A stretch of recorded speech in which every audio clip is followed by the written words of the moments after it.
Okay, hi, so welcome back. In this next video, what I'm going to talk about is speaking fluency. And this is that magical thing that most students are trying to, they're trying to achieve a high level of quality speaking fluency.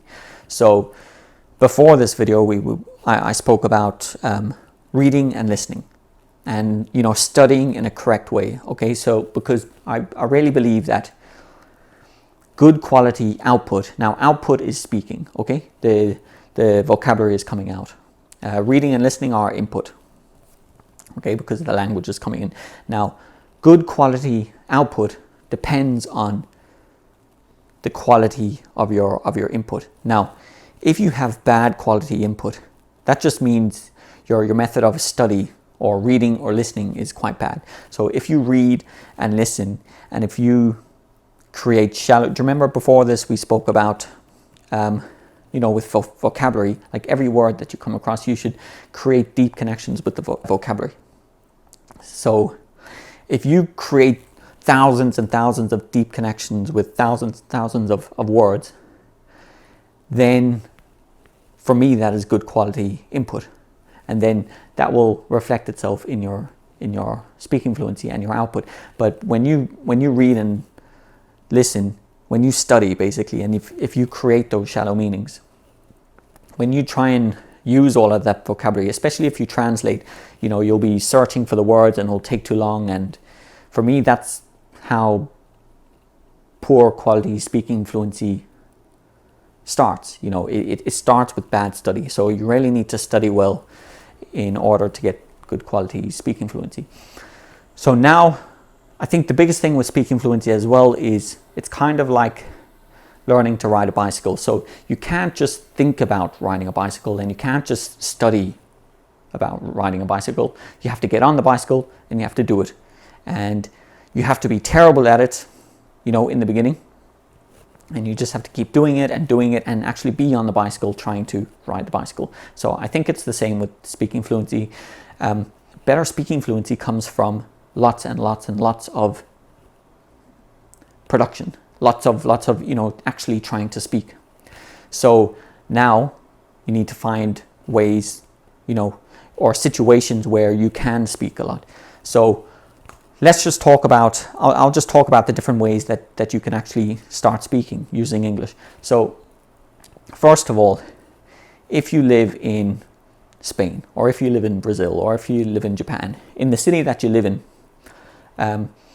you can try and make friends with English speakers. That would be great. So you could speak to them in English, and it's kind of like free, and you have fun doing it.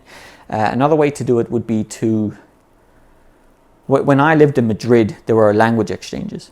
Okay, so that would mean that there's Spanish speakers in Madrid or in Spain who wanted to speak in English. So they would go to a bar or a cafe, and then there were basically English speakers living in Madrid who wanted to practice their Spanish. So they would both go to the cafe or to the bar, and then they would both, they would have drinks and have fun, and they would take turns speaking Spanish and English. So that's one way to practice your English. If you're living in Japan, if you're living in Tokyo, try and find a language exchange and just go there and have fun and try and use your English.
So that's another way. Another way to do it would be to go to a language school in your city or your town. But the only problem there is that you'll probably have, maybe 7 or 8 other